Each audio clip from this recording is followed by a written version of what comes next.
fire 5 to 10% of your team every year. Otherwise, you're not being ambitious enough, which is actually really hard to do because nobody wants to fire people ever. I love that take. It's a controversial take. It's brutal. Yeah, it's hard. 10 desktops open and every single one of them is a Claude Code conversation running on 10 different problems at any given time. That is kind of like my current status quo of how I work. There's a different article every week about legal profession won't be there in the future, the accounting profession, the recruitment, any white collar roles. And honestly, I actually believe in all of that as well. It is scary, and it's like if all those types of jobs will be fundamentally shifted and changed, if not non-existent in the future. The only positive I've got for somebody who is listening to this right now is like, at least you're listening to this right now and you are literally thinking about that already. Hey, welcome to the first episode of the Building Tech Teams podcast, where we're talking to technology leaders across Australia about how AI is affecting technology teams at the moment, the different changing nature of roles, team sizes, team dynamics, how AI is really affecting this going forward. On today's episode, we have Michael Batko, former CEO of Startmate, currently AI CEO of batko.ai. I'm so excited to have this episode because Michael brings a unique perspective, having seen hundreds, if not thousands, of startups and scale-ups. He's seen what's worked and what hasn't when companies are building their teams. He's also now working with businesses up to enterprise level on how they're changing the nature of their teams, how they're implementing AI, and what the flow-on effect of that is. So really keen to get his insights in how AI is affecting technology teams now and into the future. Welcome, Michael. Thanks so much. The reason I was really keen to have you on as our first guest is there's probably not too many people in Australia that have seen as many early stage startups and those key first hires, where companies go right, where companies go wrong. So really keen to get your initial thoughts on what is that first key hire look like? If you're a startup founder, how do you go about building your team? I mean, yeah, for context, for 8 years, I was running Startmate, where we invested in like 240 companies, essentially super early days, and then saw them scale to hundreds of people. But yeah, the first hire, like I said, so crucial. And like it used to be the most common question you get is somebody has an idea and the first hire is like an engineer because they need to build it and so on. And that was really the case for the last like 10, 20 years kind of thing. Whereas really now with AI, and we can dig into this much deeper, is getting an MVP and a prototype off the ground is just so easy. The cost of execution, the cost of building is just so low these days that actually the first hire, because the cost of building came down so low, it's actually go to market and customer acquisition and eyeballs, which is now expensive or like the really hard thing to do. So I actually think my take on this one would be the first few hires now have completely flipped into like you actually want to prove that there's even customers there and actually hire go to market, whether it's sales, marketing, business operations, to get that off the ground. And obviously all of them AI native, and we can talk about this one part as well, but actually you probably don't need an engineer until a bit further down the line. So it might be a little bit controversial here. No, I like this, and I do agree. On the flip side of that, to the software engineering community who sometimes get a bit butthurt sometimes, let's say that, on what is their role in the future? Yeah. Are they still important? I definitely believe they are. There is a lot of startup chatter around, hey, I can throw something together unlovable and I've got a business. I'm now a software engineer loosely. At what point do you then need to hire some proper software engineering to make sure we've got a scalable platform, to make sure it's secure, architects built right? Where do you see that coming in? Because I do genuinely believe the role of a software engineer, senior software engineering, is still vitally important. Oh, 100%. No, for sure. And I think that there's exactly that misconception of like, oh, I just can vibe code my way to like actually making a $1 billion company or whatnot. And that's definitely not true. That being said, that kind of 0 to 1 is possible without engineers. But then once it goes above the 1 where you've proven you're onto something, your product has expanded. Actually, I'll give you a real life example, which is batko.ai, which is the company I've started about like 6 weeks ago. I started vibe coding on Claude. I'm still just by myself just doing it. I haven't touched a single line of code.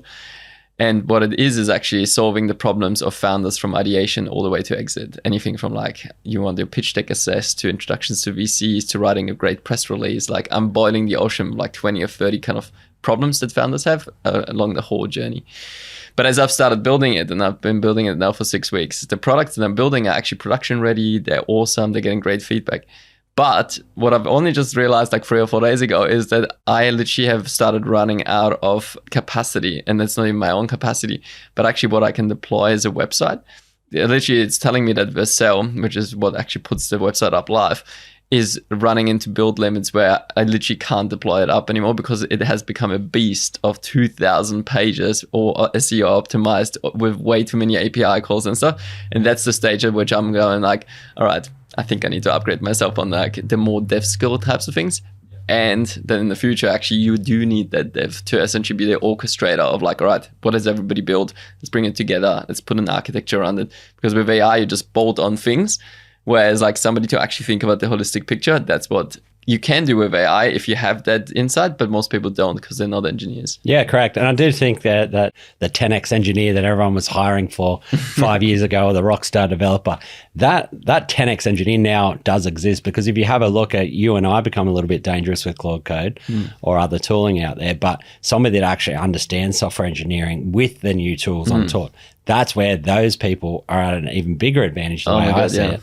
Especially if those people are also ideas people or have some form of commercial nous that can come up with an idea and build something. 100%. Like I totally agree. Like it's almost like every person now, like to your 10x engineers, every person has like now received a 10x because they can now optimize their own role and build and get things live. But now the engineer actually becomes even more important, because like those 10x's across all those people you've hired or you've got in your team, they're all going to come crashing and burning when you try to put it all together. But now the engineer becomes even more important to actually bring it together into one hub, make sure it works, cybersecurity, etc., etc. And like without that, like you can't actually scale beyond a certain point. Yeah, I completely agree, because there is a lot of talk. When talking in startups at the moment, most people go from 0 to 1 or ideation to let's build a proof of concept MVP test if I can get a customer. But you're still looking at enterprise level software companies still have teams of hundreds of engineers. Tell them. They're there for a reason, right? They're not there because, hey, Canva have employed all these people and, they're stuck with them. They're just producing more and more output, right?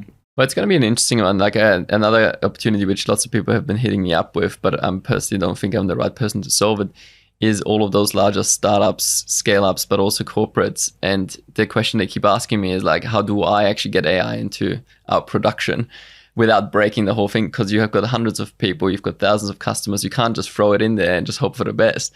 I can do it right now because I'm by myself doing it, having a bit of fun. But they're literally asking for like roundtables to compare notes and how to actually do that. And that's actually quite an interesting, difficult challenge. But engineers become super crucial there to actually make it work, because you can't just throw something into production and hope for the best. Yeah, I think the big challenge from what I've seen, what I've read, is that building AI native from the ground up is significantly easier because you're building it AI native from the start. Trying to make a company AI native that was started and has been built traditionally is a significantly harder problem. I'll tell that. Like it's culturally like an interesting one to think about as well. And the other one is actually from like who is the orchestrator of it all to be responsible to bring it together. I feel like that in itself is going to become a massive role of just like the person responsible for bringing AI tools together in a company. I feel like that in itself will become a role in the future, and engineers are incredibly well placed to do that. Yeah, and it's also part change management, right? It's not just a software engineering skill. It's not just change management skill. It's somebody that's got change management background, but also reasonably technical. Yeah. It's actually an amazing role. Like it's like the technical side of things, but also like the change that you can have in an organization, the impact, plus the people skills required. It's actually a bit of a unicorn role, which I genuinely feel like it's going to be one of the coolest and the most fun roles. Also, one of the most important, that conversation has come up at least half a dozen times in my past 2 weeks. Oh, I can imagine. Yeah, that's gonna be I'm so excited for that one, because it's almost like a CTO, but actually like CAIO, I guess. Yeah. It's the impact that it can have is actually so cool. No, agreed. Well, at the start you mentioned AI native. So whether it be the software engineers or go to market, sales, everyone else, how do you describe AI native if somebody's not AI native at the moment? Let's say your past 6 weeks journey has been quite significant, right? Yeah. Is AI native just a mentality? Is it a learning? How does somebody go from where they might be at the moment becoming AI native? It's probably like the individual and there's the company itself. Like the individual, the journey usually is something along the lines of I use chat and I get into ChatGPT or Claude. Then the next one is kind of one of like, oh, I've created myself a skill or workflow or something like that in it. And then you kind of start seeing the magic of something keep looping through. The next journey then, which is actually difficult to take. It's not actually difficult, but like it does require that kind of like almost like inspiration from someone else, is creating yourself almost like an AI brain. And that's almost like the first layer of being AI native for yourself as an individual. What I mean by that is distilling all of the information about yourself in one spot. Whatever that one spot is, it can be a GitHub repository, it can be a Notion page, it can be a massive MD file, but like scrape the entire internet for your name, throw in all of your insights, meeting notes, emails and stuff. Suddenly there's literally like a digital replica of you. And now once you've got that, that's actually where the magic starts to happen, because now you can start plugging in all those workflows and all the cool things that AI can do, and literally have like the digital replica of yours do that incredibly well. That's kind of like individually, like how you can really unlock yourself. And now the next step then is actually the hard one for organizations to do, which is how do you scale that across individuals, like as an organization? That's usually where you want to bring somebody external in. We do that actually for companies as well. That actually, again, like requires that kind of orchestrator that we were just talking about. Somebody to actually navigate of like, let's create that company brain. But then cybersecurity becomes really important. Ring fencing information becomes really important. Who's got access to what?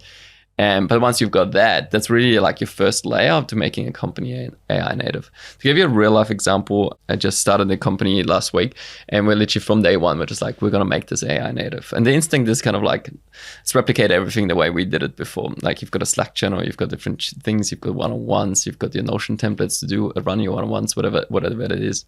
Instead, the first thing we literally did was throw an agent into our Slack channel, like using old tools like Slack, but actually throw in an agent. And the jobs we throw in one agent, which is literally our chief of staff, who then navigates every task we tag it in into like the 7 or 8 other agents that we have. One of them is literally like scraping Slack and writing our company history as we go, like from day one. The other one is kind of like seeing any errors and fixing them up straight away. The third one is literally like writing our lessons learned and stuff to navigate as a team and so on. And that's kind of like what it means to me of like being AI native. From day one, we're just literally like 10xing ourselves to actually just like have agents literally like work for us. Yeah, and I think that the hierarchy of what used to be the hierarchy of people, you're seeing that build out in the hierarchy of agents, where you do have agents managing agents and agents handing off tasks to different agents. And then you've got QA coming back, sitting over the top of the engineering agents and making sure you're QAing it as well. So it is that same philosophy. Yeah. And I think what's really interesting, you see a lot of young people out there at the moment that might not have worked in a corporate environment saying, I can rebuild your entire marketing team with one agent, where it's not actually quite true if you don't have the context on how different people come together in teams, how different processes work. I think having that business context or the commercial context, engineering context, and then being able to use the right tools puts you in a significantly better position than just trying to replicate something you don't quite understand. 100%, yeah. So there's 2 parts there. Like the first one is kind of like the agent structure itself. The other one is kind of like the business understanding. The agent structure is quite interesting because, to be honest, that's actually how I started. Put in one agent, which did like 100 things. And that's actually like how you get started, and I made all the mistakes. But throwing in one agent, doing 100 things, keeps breaking all the time, and it's so bloody annoying. So it's almost just like have one agent do one thing and do it incredibly well, because that's how you do it. The other one is actually the whole like agent management, which is quite interesting again, because then I had like 5 agents plugged into my inbox, scraping my inbox for like separate things, and then they also kept breaking or kept giving different context. So then it's again like restructuring your team. It's like, all right, kill all those agents, make one agent actually like catalog my inbox, and then delegate to all the other agents. And actually like that smart engineering, that smart kind of architecture, you either learn as you go, or you have somebody with, and this is the second point of like all the business context to actually make good decisions from the get-go. And actually the thinking piece, the strategic piece is like, because execution is so cheap and building is so cheap, it's like the thinking becomes actually game changing when so few people do it, and including myself, because in the day one you're just excited to start building. Yeah, correct. And I think the real challenge comes at implementing AI into enterprise or into bigger companies as well, because as you said, individuals can use it. Individuals can. My Claude game changed as soon as I built the MD file and all about myself, and actually had that context to point back to for everything. Doing it at an individual level can work and is easier to do. Replicating that across the business, implementing AI into traditional businesses that do have more important guardrails, data privacy issues, significantly harder challenge for a company at the moment that's looking at bigger organization. I know I need to do something with AI. That's all I hear about at the moment. How do you, first 2-3 points? I mean, yeah, there's a couple of things there. Like the first one is kind of the one of like incentivizing the team and education. There's another kind of like blocker, which is often busy work. And there's like essentially bringing in external help, which is probably like the 3 core points there. The first one, which I recommend to any business, startup all the way to enterprise, is literally just incentivizing the team to just play around. And playing around, I genuinely mean playing like, so often it is just around getting the friction over the friction and the hurdle to just get started. Real quick one on that. Enterprise organization, play around. Is that everyone, you want to download ChatGPT, I'm going to download Claude and we're going to upload our client information. Like, yeah. Because I think that's a real, I think we're going to hear some wild cases of client IP, company IP, data breaches being uploaded into open source LLMs. It's coming. It's wild how much is that happening. Yeah, really good point, actually. Because so actually back to the previous topic that we just talked about, the layers of like what an organization needs, like that organizational brain that I talked about is really important. But it only works if you've got the AI policy right next to it. And I 100% agree. You actually need that.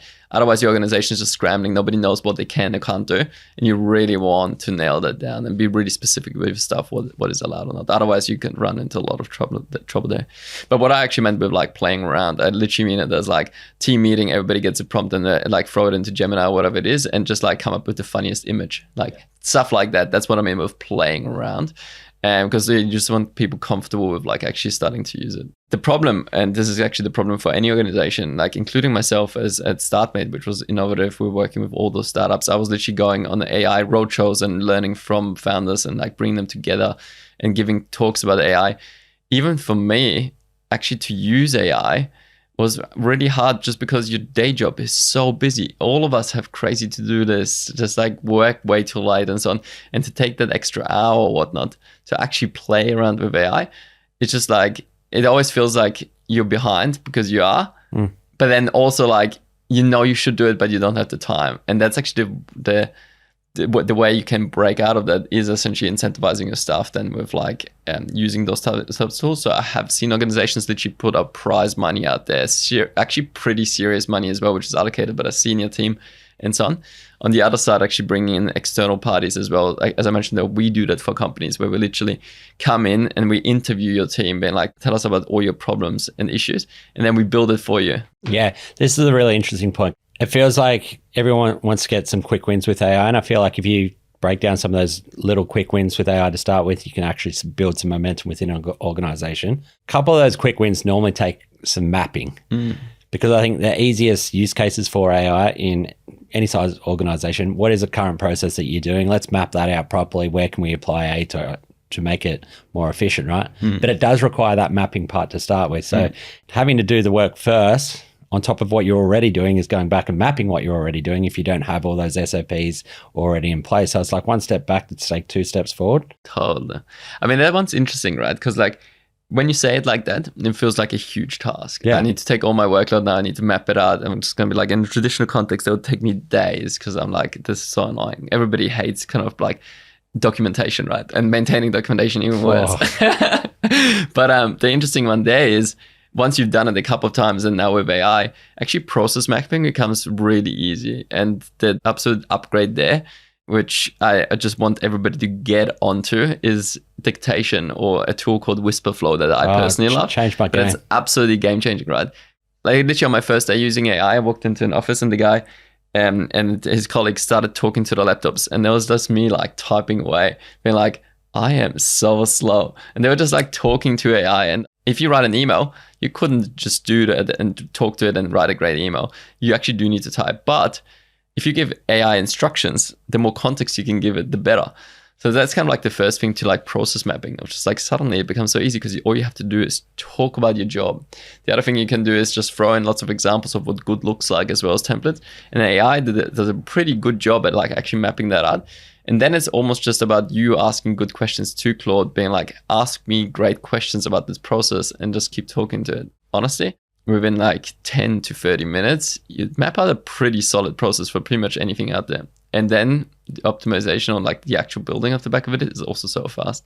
The first time is scary. But it's actually so much around like asking good questions for Claude to ask you questions back. I agree. I do think the idea of either having an AI champion internally or bringing an external partner is a really smart idea for organizations to actually think about how do we start getting some quick wins, because trying to turn a traditional organization to AI native organization is very difficult, and it is a bunch of stepping stones.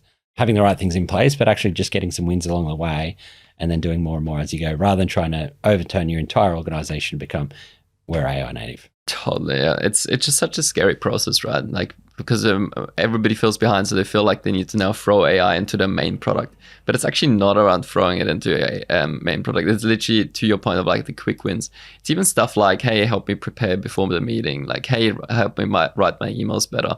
All of those types of things give you the confidence that, hey, this is actually saving me time, this is working. And as you go through those, like, you just get more and more comfortable, confident, and you actually start AI enabling your business. And then you actually internally want to build the AI tools to actually run your business itself. But that actually comes way later down the line. It's actually almost like the empowerment around everything else around it, which comes first. So we go back to the building teams part.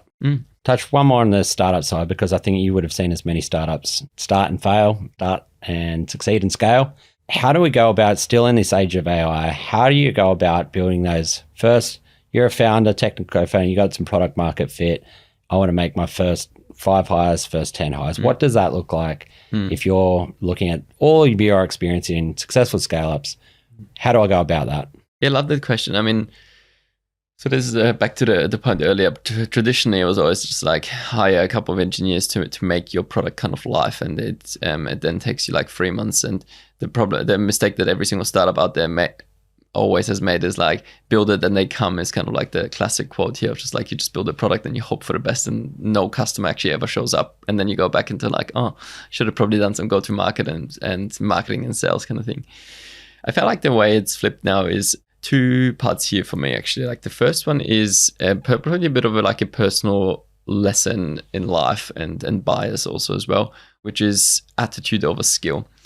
That is kind of like my personal hiring philosophy, where it's actually not around the person who can do the job already. It's actually about the person who just loves your company, what you're building and so on, and will just go out there really hard and just learn everything about it. Because like skill itself, you can always upskill somebody. They will learn on the job. Whereas I've seen founders do that mistake all the time. But like, oh, I need X skill set.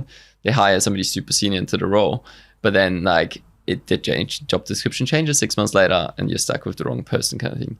And that's kind of like one thing. The other one, back to our conversation here, is you actually want people who are experimental, who love just shipping things fast, and that kind of like asking great questions and curiosity and kind of like bias towards action is actually what you want to hire for. So it's almost just like hire for that attitude rather than skill, and hire somebody who just loves shipping, for example, with AI. And you're literally just like building that AI native company from the get-go, because suddenly every single person is just not afraid to just like touch AI tools, get something out there, experiment. And suddenly experimentation now is off the charts. Like, compared to like doing one experiment every 2 weeks, you can now launch so many different ideas and things. So that's kind of like hiring from the beginning is like like personal bias, like hire junior, let the team grow with you, and just like unleash them essentially. So hiring for that personality, that skill set, the ability to learn, because I think that tooling is changing so quick. You could be, I think what's quite funny at the moment is AI engineers, and a lot of companies hiring for AI engineers who are essentially software engineers or data engineers who may be using some AI tooling, or you can go quite deep, ML engineers. But the whole idea that these AI engineers have 15 years more experience, there's a very, very small percentage of people who are genuine AI engineers who have 5+ years experience, right? 10 years, like you're talking the minute few. But people are paying overs because you put the word AI engineer in the thing. Totally. If you're a larger organization and you want to start to hire for these type of roles, you want to become more AI native, you want to ship faster, how do you go about that from a software engineering perspective? Yeah, that is a fascinating one. I think there's 2 parts there. Like, the first one is like, what is the actual skill set? And the other one is actually like a deep AI engineer itself. The skill set itself is actually not even the one of like a year or two ago, we threw around the words of like prompt engineer and like prompting and stuff like, right, and getting really good at it. Back then, AI just wasn't quite there. Then you actually had to design a good prompt in order to get that. Which has changed significantly. Which has changed so much. Like now, I just talk to it, give it as much context as possible, and actually, it's really good at distilling it. So the skill set's really changed. So you don't even if to use AI itself, you don't even need to be an engineer or like have that skill set anymore. So that is actually quite interesting from like a job description perspective. Where AI engineers really do come in with like the deep experience and like the 10, 15 years of experience and actually understanding the models themselves, the maths behind it and so on, which is actually that is a really unique skill set, which is incredible. Agreed.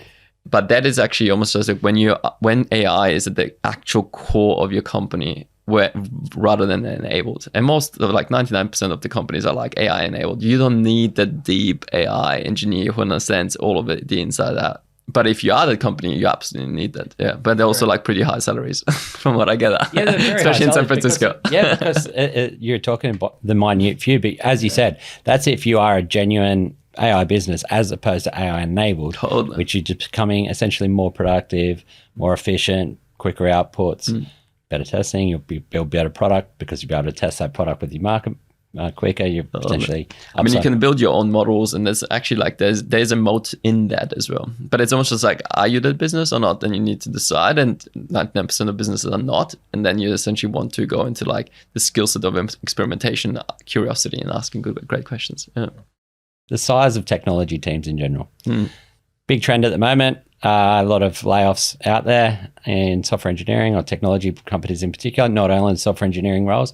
It's happening in sales, it's happening in product. There's also a counter argument to say companies have just hired too many and they're using AI washing as an excuse to let some people go, make some redundancies. I'd love to get your take on where companies are at. What's your opinion on what's happening? Is it genuine, the company's becoming more efficient with the use of AI, or is it, hey, we're taking this opportunity to look at our profits, reduce some headcount? Honestly, like all of the above is probably the answer. Of just like on the one side, like every single company always hiring is hard. You should always pretty much like, I think there's that rule of thumb of like fire 5 to 10% of your team every year kind of thing. Otherwise, you're not being ambitious enough and like not holding the bar high enough, which is actually really hard to do because nobody wants to fire people ever. So it's always like a good excuse to essentially be like, all right, cool, let's cut back the team, which is not performing. I think that's often the argument of AI washing, which totally fair. Like most companies actually should do that on a more regular basis. I love that take. It's a controversial take. It's brutal because hiring people is brutal. Yeah, it's hard. Like actually like getting it right. And like, honestly, if you are, if every single person you fired is still there, like you're probably doing something wrong because like you can't have 100% success rate of hiring people. I'm in recruitment. It's impossible. Yeah. Yeah. So it's like you actually do need to prune, I guess is the other way kind of like to say it. So that's kind of like the realistic take there. On the other side, I do actually really think that AI has that massive effect as well of just like actually rethinking how people should be spending their time. And I actually do think the teams will get smaller and should get smaller. That it comes with a massive culture change because you need to upgrade your team on AI in the first place and actually believe that they can do it. But for example, actually Anthropic actually released a bunch of great articles about their team. It said a really real change that they're making is the ratio of product managers to engineers. Like previously, I think it's like 1 product manager to 5 engineers and you kind of like orchestrate that team kind of stuff. But now that the engineers can like produce so much more work, so much faster to a higher quality, they actually quasi become product managers themselves already. So now the product manager job kind of gets squeezed as well, which then means that like you have so much more pressure there. So what I've at least heard is that you now have 1 product manager of like 20 or 30 engineers because you manage bigger teams because you can actually do it, which is makes your job more exciting as well. But it does actually, there's a real change there in product management. Yeah, I agree. In all of technology, that product manager role, as much as any other role, has changed and will continue to change more significantly in 2 ways. But product manager becomes more technical themselves, but then the software engineers can take on more of that, product management, traditional product management type role. But then on the other side, the product manager role actually becomes more interesting because back to the other point that we mentioned, it was the one of like actually doing the thinking and the strategy ahead of time, and the architecture and the structure of it is actually a really fun part of the job, which you now get to do.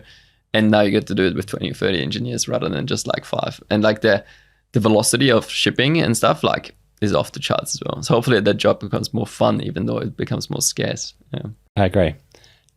Same from a design perspective as well. I think that, there's a lot of talk. Oh, I'll just throw it in banana too, and I can do design. I'm now a designer. Or I can use Lovable, so I'm a designer. I can look at UX. I'm a designer. Yeah. Whereas I feel like it can go both ways. Both everyday people become closer to a designer, but designers become more technical and actually bring their ideas to life significantly quicker, as opposed to I've designed this, I've architected the right way, and then I've handed it off to my engineering team and it's not come back the way I actually designed it. So I think it can go one of both ways. That's super interesting. Yeah, I like that. I haven't thought about that part yet, but I totally agree there, because for a design perspective, it would be really frustrating of like designing something and the engineer goes in and there's like this cycle of weeks where like both of you are just frustrated at each other. But to your point of like totally designers become more technical, can hand over way better scope design to an engineer and actually get it live much faster. So the velocity of that almost like feedback loop, that's actually super exciting. Yeah. So if you talk about hiring team, you mentioned hiring people is challenging, and it is one of the most challenging things. I work in recruitment day in, day out, and you don't get everyone right for sure. You mentioned you hire for personality traits. Talk me a little bit more through that. Hiring a senior level role, let's say we're hiring a really important role in our company. How important is the personality traits, what that person brings to the table versus what they've done in the past? Yeah. I mean, you would know this so much better than I do, but I can tell you all the mistakes that I've made in the past and kind of talk about some of the scar tissue. But for me, I call it literally like attitude over skill. And attitude is like on the one side personality traits, but also just like the fire for the company itself, like that passion itself. And that is something that you can never teach. That is something that you can't even just like instill in your staff that easily, because it takes time. But if somebody comes in and they genuinely care about your mission, the vision, like they're never going to stop. They're absolutely obsessed with what your company is about. Then it's almost just like create a role for them in a way. It's just like throw them at problems and they will figure that out with the hunger that they have. And that's actually the kind of like most beautiful hire that I've ever, like those are the best people I've ever hired. In particular, if they're actually juniors, and this is maybe my other bias, which is like junior people over senior people and then letting them grow with the company. So much better also just to promote internally, because people have so much more context and you can know them and trust them. Senior hires, I don't know how you do it because it's really hard. Like getting a senior person right is like... I completely agree, but I think it's the same thing. I think the motivation is probably the biggest question that you can get right or wrong in a hire.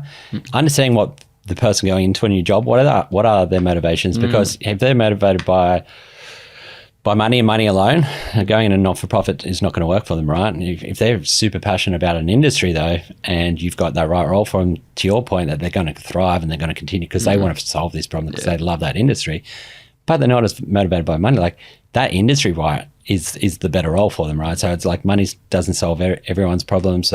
Industry, lifestyle, people might not want to commute, spending time, family, different stages in life. So I think the motivator part is the most important part, because as you said, skills can get you, at least 70% of the way.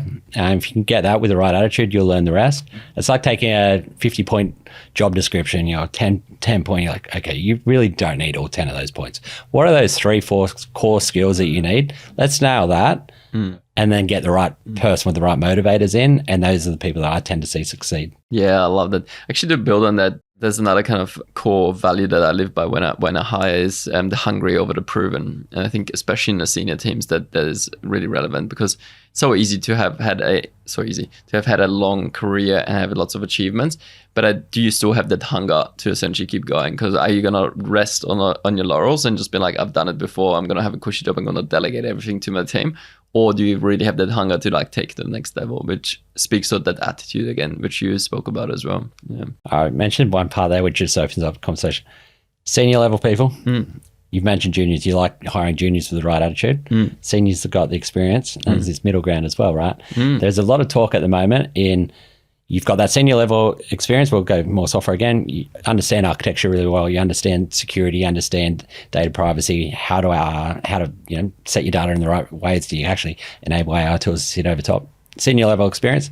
You've got the juniors, which don't have a great deal of experience, but they're AI native. They have been Claude code 10 hours a day for the past, period of time. You've got this middle level, and there's a lot of talk at the moment in the media around, are they the people in the most danger? The juniors are going to become more efficient, and you could probably go from a junior with next to no experience to a mid-level engineer reasonably quick now, or at least quicker than you could in the past. Yeah.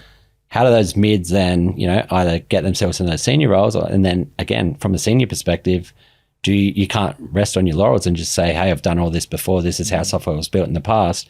This is how it always get done. You also have to lend in the tool. So be keen to understand your understanding or your perspective on which roles are in most demand, which roles have the biggest challenge lying ahead. Yeah. I'll give you two kind of like almost like conflicting views on this one. Yeah. The first one is the one of, honestly, the hardest thing about running any company, and I think most people would agree with me on that one, is just people problems. Yeah. So like actually people management is the one skill which never goes away anyway. Like actually being a great manager, really hard. Like takes a lot of experience, like it takes a lot of empathy and scar tissue as well. And like you become better over time. So like that is actually where management and middle management as well as senior management need to be incredible at. Like where almost no level of AI enhancement can actually get you there. So I do think that skill set is actually super unique. Like whatever else AI is going to replace, it's something that it's actually really, really crucial.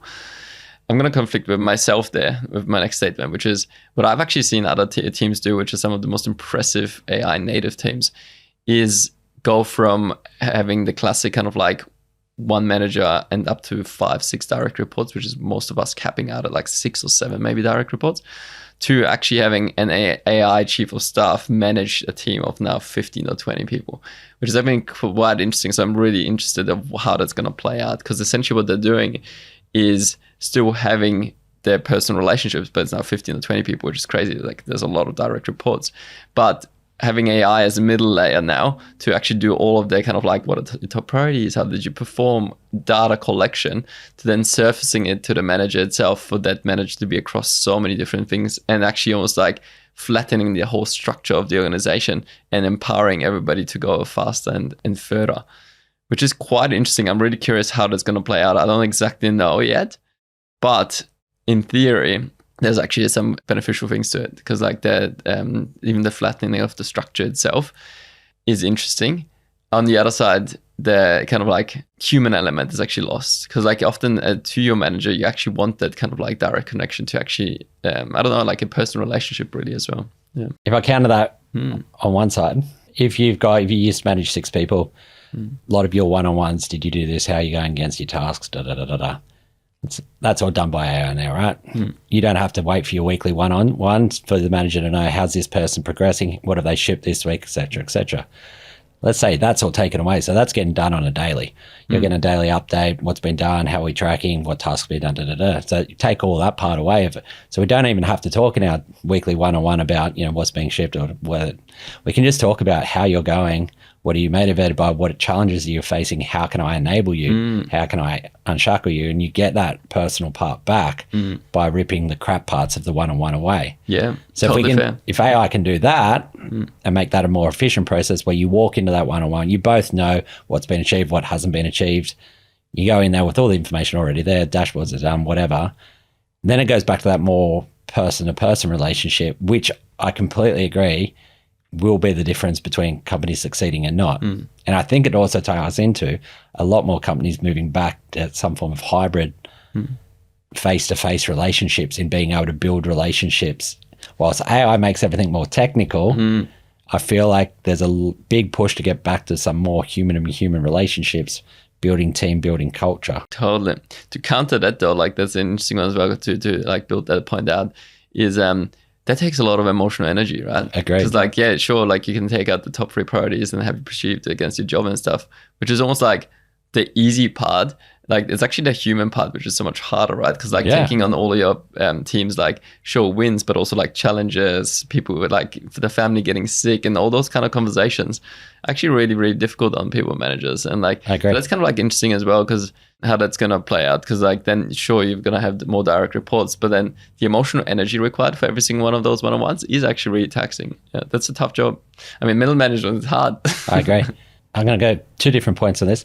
First, if you are a middle-level manager, you're somebody on your way up in your career and you want to continue to go down that people management route, I think what's interesting, it used to be hard to go down people management route to get more upside to grow through an organization, whereas the last 5-10 years, I think there is really a place to grow from a pure technical perspective. You don't have to manage people, which is great, because people management is not for everyone. But if you do want to go down that people management route, communication's obviously important, empathy. Are these skills that you think are innate to people? Do you think they're skills that people can learn? Yeah, fascinating. I'll actually approach this one from a slightly different angle, which is a challenge which I literally heard about yesterday from one of my clients, where we come in, we build AI tools for you. And the question kind of came up of just like, do we draft email replies, for example, which are customer facing for them? And the answer was like, yeah, of course, like we sent the same template to 1 billion different clients. But then that's external. And then the next conversation was like, what about internal kind of communication? What if you kind of like let AI draft kind of like, hey, happy birthday. Hey, this is a milestone. Hey, this is like our end of week summary and whatnot. And actually, in that case, the answer was like, we absolutely don't want to do that, because communication then changes into like, well, all your communication is now AI driven. Your company has no culture. It's got no flavor. It's got no uniqueness about it. And that is actually quite an interesting dystopian future almost of like, to your point of like, communication is actually really important. It is unique. It makes the organization, which is really the people, like what it is. So almost like that's the part of the company which you never want to lose, and a skill set which you absolutely need to hone and get better at. And back to your question, like, is that innate or can you learn it? I think some people are naturally just like better communicated than others, which are often people which approach life with curiosity, have grown up in families as well, where like arguments and debates and stuff are encouraged. This is actually quite interesting kind of like dynamics that I see there. On the other side, it's definitely around something you can learn as well, like exposing yourself to the right people, having the right manager above you as well to stimulate the kind of communication, getting better at written communication in particular. There's actually courses and everything you can do. But even just, this is probably the best tip I can give anyone who wants to get better at the communication. Every single day, think about whenever you get an email, whatever, somebody has a presentation, whatever somebody says to you, and you notice this was really good, it's almost like write it down, capture it somewhere, and ask yourself, why was that good? And even just a little like daily almost rhythm of just like, why was this email amazing? What did I love about it? And just capturing that is almost like a sure way to just upskill yourself every single day on great communication. I really like that. I'm going to go to the flip side again. You mentioned management's hard, taxing, the emotional part, really taxing. Do you think that just more leans into teams hiring more agents rather than more humans? So instead of, if I'm building a software engineering team, I'm building a team of agents rather than building a team of people. I started using Polsia, piece of software built, one-man company, and his whole philosophy is around, he worked for Travis at Uber, and I think Travis at Uber was like one-click car ride. He's one-click business. And it's a one-person business that builds one-person businesses. So he has agents working for architecture, agents on the infrastructure, agents working for QA, His whole philosophy is to build a team of agents for each company. Yeah. That's one-person businesses. Yeah. But how does that apply even to bigger businesses? Are we going to go to the point where, as a middle management, I don't want to deal with the people issues. I don't want to deal with sick days anymore. I don't want to deal with that emotional toll. Instead, I'm just going to hire a bunch of agents. Honestly, that's a fun conversation, because I literally had this conversation with somebody a day or two ago, and from my personal experience again, because I feel like I'm tapping out. So that's kind of like an interesting one. But like, where is the limit? It's kind of like an interesting question there. But overall, I would say, yes, there will be a squeeze on teams. Like, you should actually automate a bunch of the things which people don't have to do anymore. So I do actually think teams will get smaller. Where's the limit? It's kind of like an interesting one. And there's like all those headlines around like a 1 or 2 people billion-dollar company and so on. And to the point of I'm tapping out of my potential, which is kind of an interesting challenge that I faced about myself now after 10 weeks of building so much with AI. And I've got probably like 5 different projects going at any time right now.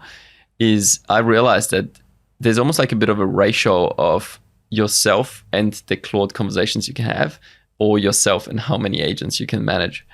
And that ratio is really real. Like, there's just that much context that you can hold, that many different conversations. And again, just to illustrate this a little bit, like on my laptop, if you looked at it right now, I have 10 desktops open, and every single one of them is a Claude Code conversation running on 10 different problems at any given time. That is kind of like my current like status quo of how I work. And then I've got probably like another like 10 or 20 agents working for me, throwing information back at me. But that's kind of almost like my time limit and my context limit. So it's like, I can empower that, but at some stage, and this was literally the conversation from a day or two ago, I'm now looking into getting people into almost like co-found those businesses with me, because I almost need people to scale me further. And like, so there's definitely like a limit there. Yeah. No, I like it. I completely agree. Everyone, and you can have the best agents working for you to go across 10 projects. What are my biggest priorities? But there is only so many hours in the day. It's only so much context you can hold. I mean, I also like, just to take it to extreme, I'll give you another example, because I actually did try to take it to the extreme where the batko.ai company that I mentioned, which is helping founders solve problems with AI. I literally went on a tool called Paperclip. Yeah. And what it does is it spins up a whole organization for you. So I literally gave batko.ai a strategy, which is very comprehensive, and I hired the CEO. I gave the CEO the strategy, and the CEO then the first job is hire a team underneath you, CTO, etc. Then they hire a team underneath them, and then you just unleash that CEO to just like execute in your strategy. And that is one way to work with agents, and you can hire yourself a CEO of that role in a way.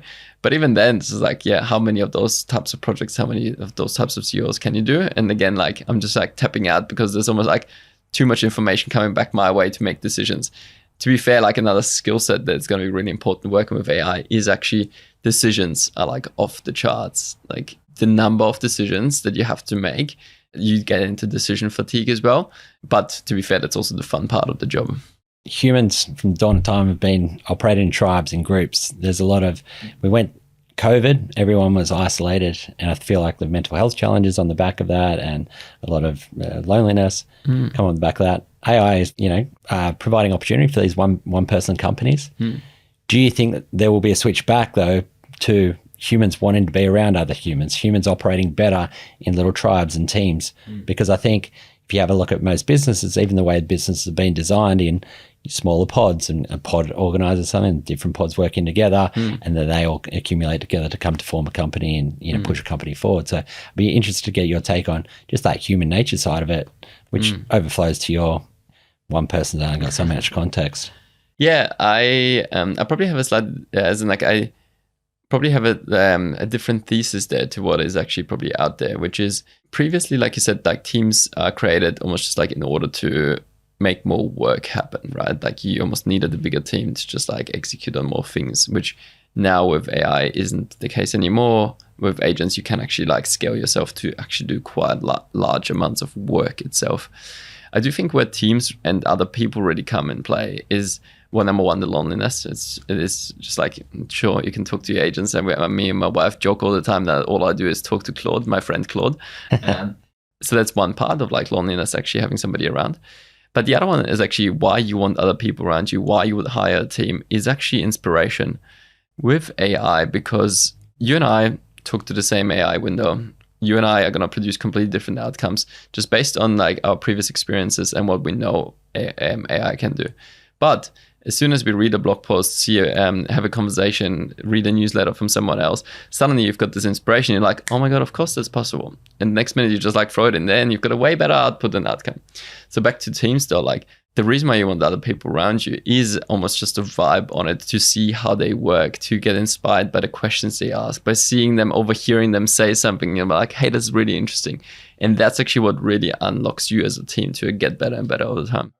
What you said there feeds back to something you mentioned before about companies getting rid of, changing over 10, 15% of their staff each year, which I think is great, because what it allows is then fresh eyes to come in. I had this conversation earlier this week about big, successful Australian-based organisation, 250 people in the technology team alone, just brought in some fresh eyes.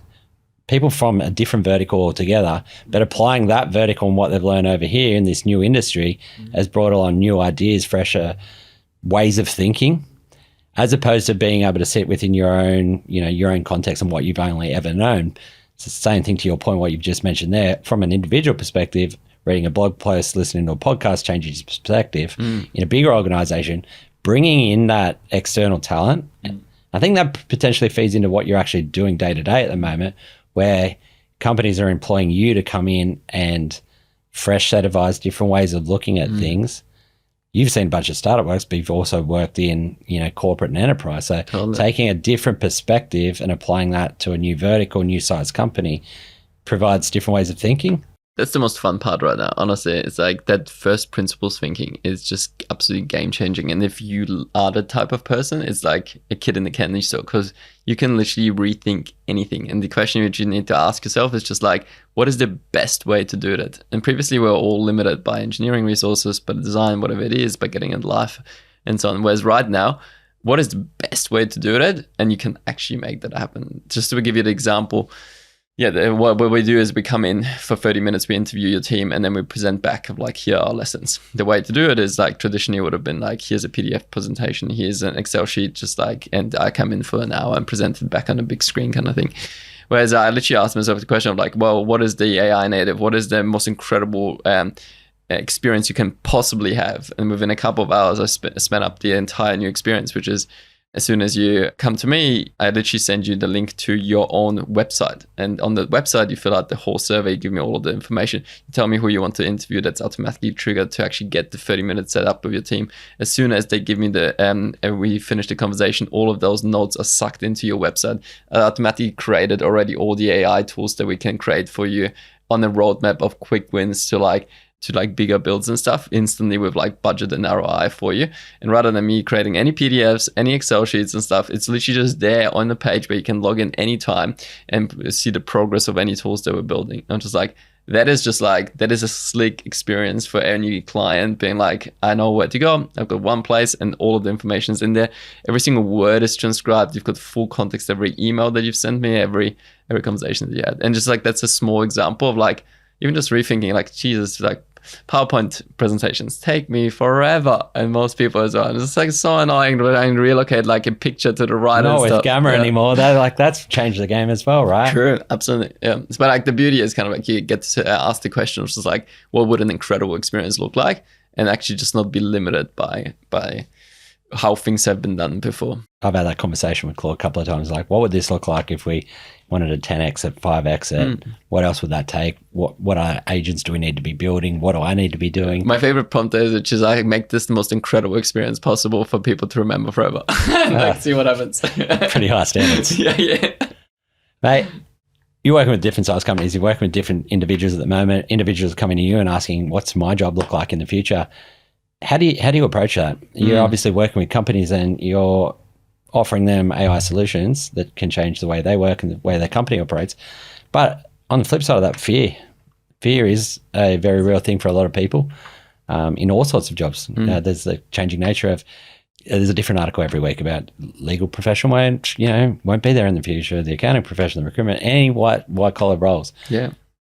And honestly, I actually believe in all of that as well. Like, it is scary, and it's like, if all those types of jobs will be fundamentally shifted and changed, if not non-existent in the future. The only positive I've got for somebody who is listening to this right now is like, at least you're listening to this right now and you are literally thinking about that already.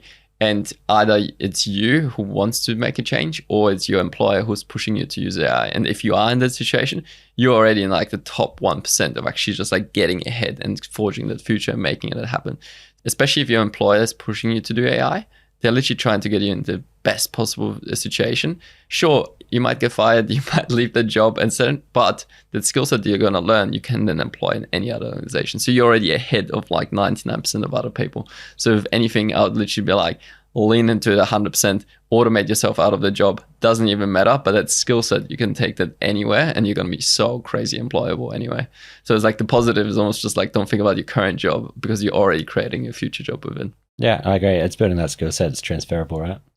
We're literally talking every single person we need to hire is somebody who's already tried AI and done it. Like, that's exactly it, especially if your employer is pushing you to do it, like lean into that.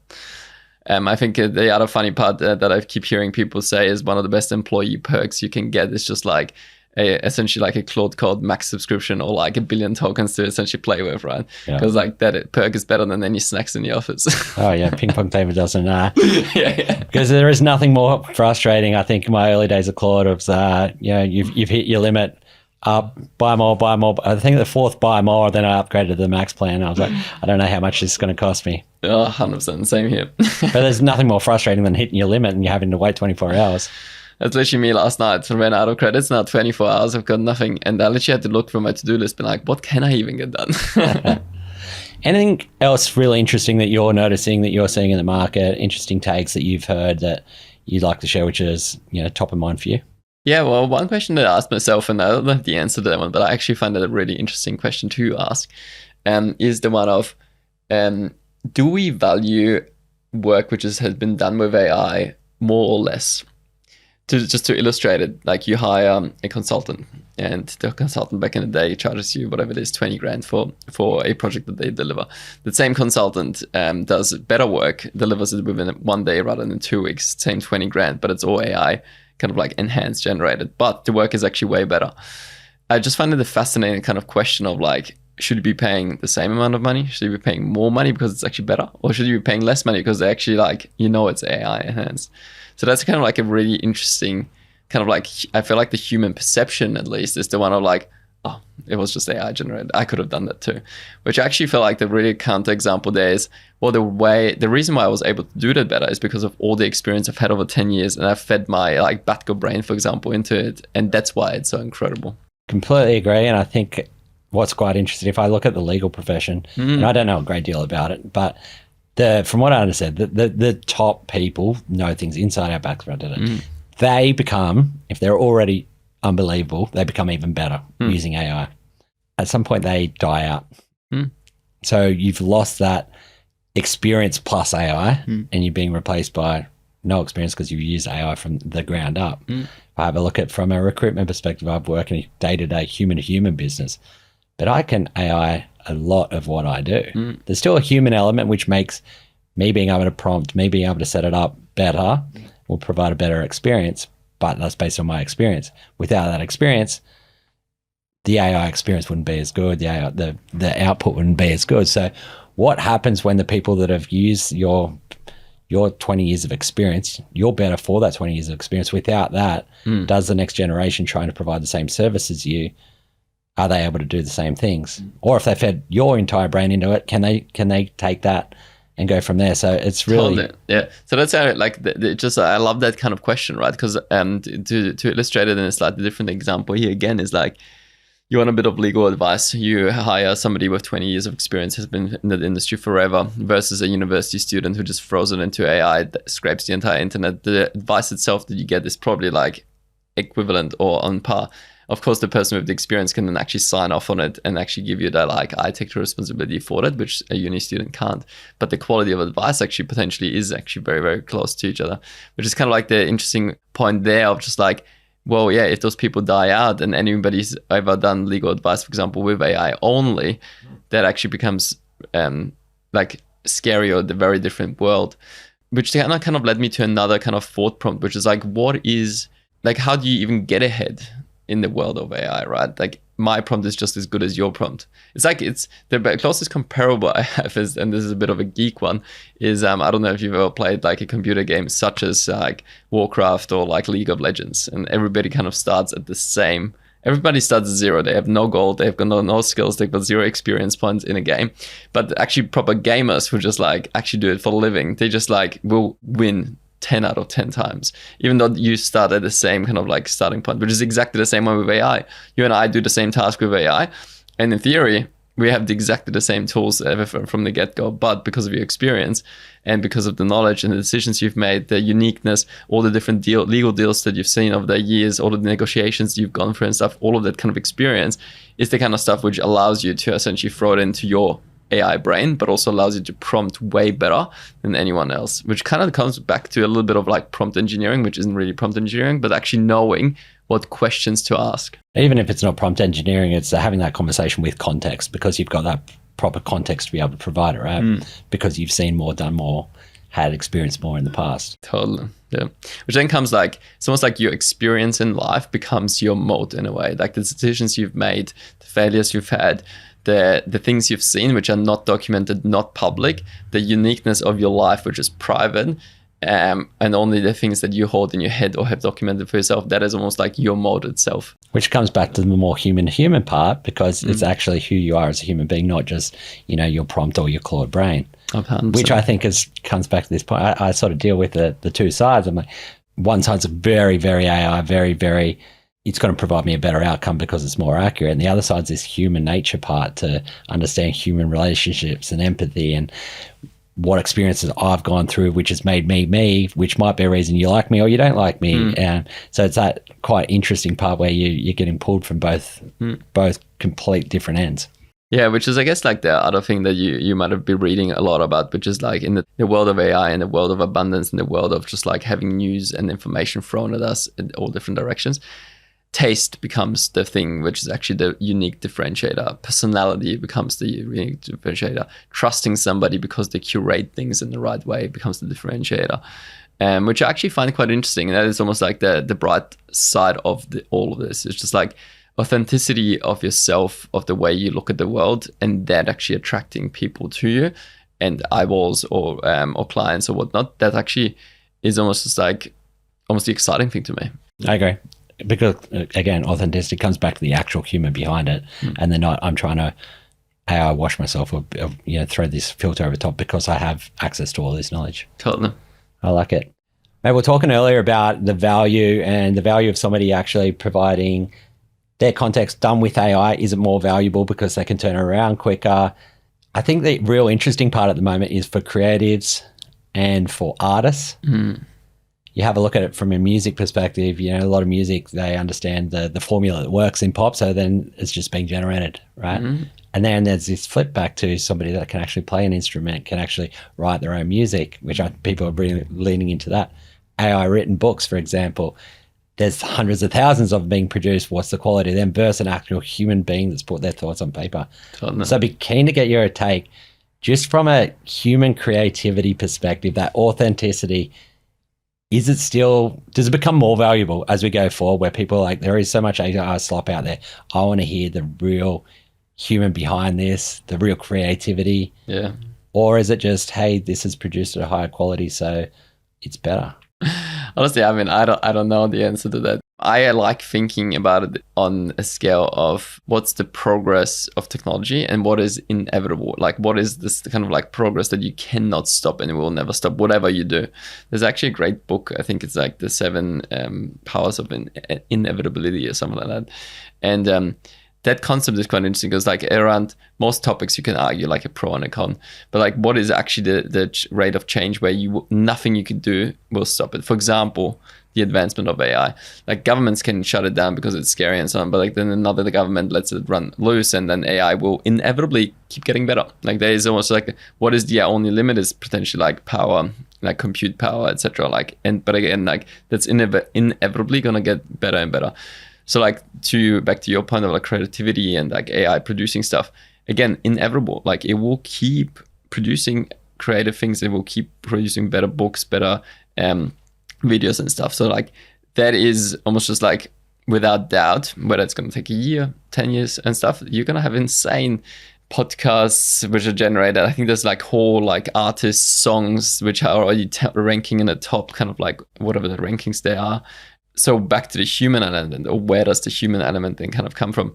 I do think like humans, and this is maybe more on the psychology side of things, do still romanticize that kind of like human done versus like computer done, right? So it's not even now necessarily around the quality, because the AI stuff, honestly, it probably will be better than the human stuff, but it actually is still the connection to the human that we value. That is actually the reason why we choose a certain architect for your home or choose a certain artist to like get the paintings for your home and stuff, because you actually have the connection, a story, they live in your town or whatever it is. And it's not the best painting you've ever seen, but actually it's the stories and the human element, which is still like back to taste and authenticity. Like stories become super important. Like you actually just want to find connection to other people. I love it. I think that plays out in the music world, right? You engage with the people that you feel like you can relate to or tell the stories that, to pull on your heartstrings or your emotions, right? Totally. I love it. Any other one piece of advice you give to bigger companies, smaller companies, people that are considering the changing nature of their technology teams at the moment, not currently using AI a tiny bit, want to change the way they're operating, want to lean into this a bit harder? What's the first couple of steps? What's the first couple of hires? I mean, number one, it always comes from the top. So like I think any kind of culture change and any bigger change like that always is driven by leadership, just from even like a cultural perspective and a wanting to change perspective. The other one is just to literally encourage the kind of like playing around that I mentioned before. It's not around getting AI into the core of the product. It is literally just around giving people the permission to just have fun with it. Like it literally is around like creating funny pictures on Gemini or whatever it is. And that in itself, like once enough people have used it, they start chatting about it because it is exciting. And before you know it, it actually like keeps building an organization to just like push the boundaries more and more and more and more. And once those boundaries are pushed, you're gonna get to the natural stage of like, all right, cool, what is our AI policy? And at that stage, you actually then really unleash the whole team because they know what they can and can't do. So that would be probably my biggest advice, is like, get a leadership top down to actually say what people should do, and then allow people bottoms up to essentially just like experiment. And then you'll meet them somewhere in the middle to actually now like set an AI policy as well as this kind of brain for your organization itself. Yeah. And I think on the back of that, you just gain some momentum. It's, you know, it's getting the early wins, and the wins will multiply and it snowballs. Yeah, absolutely. That's the funnest part, because like you'll see like people literally around the water cooler just starting to vibe around AI. And like you and I like started building a couple of weeks ago, and now it's literally like all you talk about because it's just exciting. I spent my entire weekend my wife's questioning what's going on. But it's also because like the only limitation with AI is inspiration, and it really is just the ideas that you get from other people. And it's this like magical moment where like somebody says something and you don't have any learning curve or onboarding one. Like you hear an idea, you throw it into Claude, and it just like makes it happen. And you're just like, the whole pipeline of idea into execution has shortened so much that it's just so fun. Just try it out. Yeah, I think it is. It's a fun time to be alive. 100%. Mate, for those that are interested in, you know, either your journey, following your journey and what you're building at the moment, or potentially engaging you to come and have a conversation with their business, how do people get in touch with you? Yeah, best to jump on batko.ai or just hit me up on LinkedIn directly. Beautiful. We'll tag it up in the show notes. Appreciate your time today. Well, super fun. Thanks for listening to this episode of Building Tech Teams. If you're currently building your technology team, having some challenges, or interested in what's happening in the market, feel free to hit me up on LinkedIn /James MacDonald AU, or look at my company website, ntptalent.com.au, where we're helping companies up the east coast of Australia find and help recruit the best technology talent into their teams. This episode was produced by Day One. Look forward to seeing you on the next episode.